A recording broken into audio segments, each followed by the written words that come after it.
comme introduction, il faut savoir que ce sont des tumeurs malignes caractérisées par la prolifération anarchique des clones cellulaires détruisant le tissu d'origine et pouvant se propager par de métastases. Et non traités à temps engendre des décès en l'absence de traitement. Sur le plan épidémiologique, le cancer de l'enfant est une pathologie qui est rare, son mode d'expression est variable, le diagnostic doit être précoce, le taux de survie est étroitement lié au stade d'extension. C'est important à retenir. 1 à 4% des cancers humains, sa prévalence, sa fréquence. Il faut savoir aussi qu'au Maroc, on enregistre à peu près 1000 enfants moins de 5 ans et 1200 enfants moins de 18 ans sont atteints de cancer chaque année. Ici, une répartition sur les différents types de cancer et on a un pourcentage élevé, c'est les leucémies, 27%, les tumeurs cérébrales, 23%, les lymphomes, 12%, et on va détailler, vu sa fréquence, les leucémies dans un chapitre à part.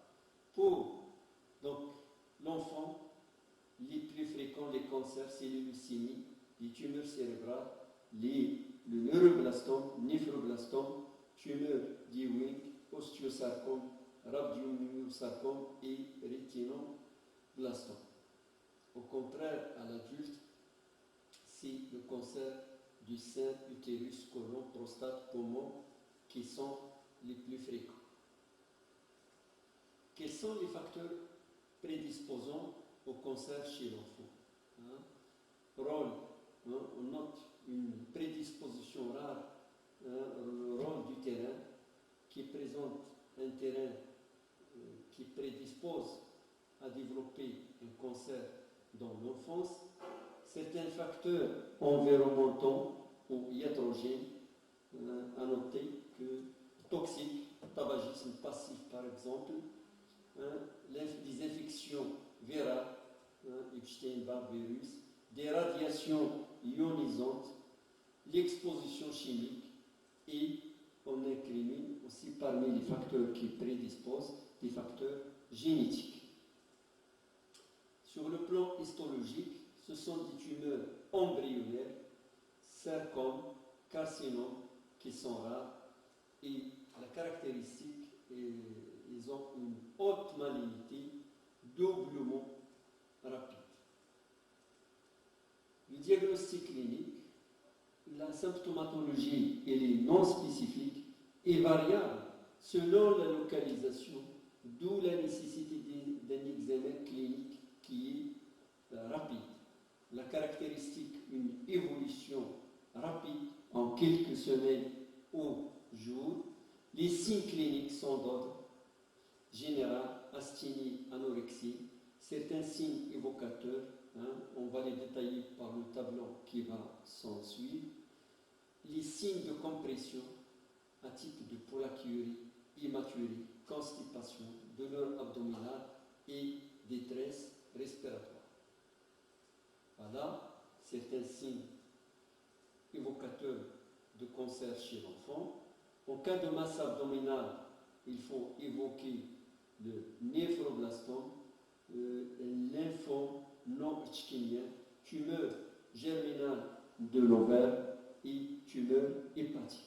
En cas d'adénopathie froide sans cause évidente, on évoque la leucémie, lymphome Hodgkin, lymphome non hodgkinien et des métastases. En cas de masse cutanée, musculaire ou osseuse, on évoque les tumeurs malignes, mésenchymateuses et les tumeurs osseuses. En cas de gros testicules, et on note également parmi les signes de cancer chez l'enfant. En cas de puberté précoce, on évoque aussi des tumeurs au niveau des surrénales, cortico-surrénales. Et en cas de protrusion oculaire, on évoque aussi le rétinoblastome. Et c'est quelques signes d'alerte. Parfois, il faut s'inquiéter.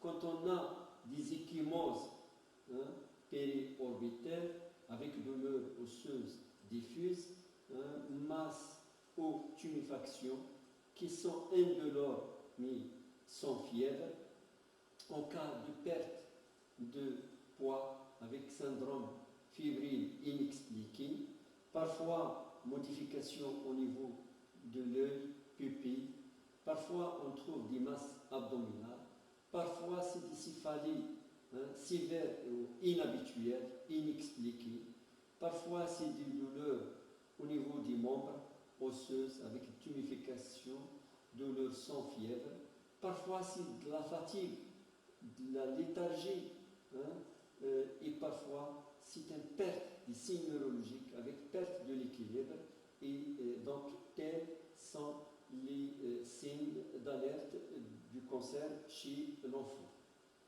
Sur le plan biologique, quand on fait le dosage des marqueurs tumoraux, on a une élévation d'alpha-fluotoprotéine, bêta-ACG qui est augmentée, et ce, en cas de tumeur germinale maligne. En cas de neuroblastome, par exemple, les catécholamines sont augmentées. Bien sûr, quand on fait le diagnostic, il faut faire un bilan d'extension et on a recours radio de thorax, à l'abdomen, l'échographie, la TDM et aussi la TDM cérébrale, l'ARN, l'écho-transfrontalière chez les nourrissons, les radios du squelette et de l'os. En cas d'adénopathie, pathologie supérieure à 1 cm, on fait la biopsie et la cytoponction. Et donc, pour l'étude histologique, il nécessite une biopsie, soit écho ou scanoblédie, sinon biopsie chirurgicale. Et le myelogramme, c'est suspicion de la leucémie. Message important donc à retenir, en cas de gros testicule, il faut évoquer une leucémie aiguë. En cas de protrusion oculaire, il faut évoquer un rétinoblastome. En cas de syndrome d'hypertension intracrânienne immaturée, métrorragie, pensez à une tumeur cérébrale. Le pronostic est fonction de l'âge d'apparition et le type cytologique et histologique et de la chimiosensibilité, tels sont les facteurs pronostiques. Le traitement, il dépend du siège, du type et du stade d'évolution.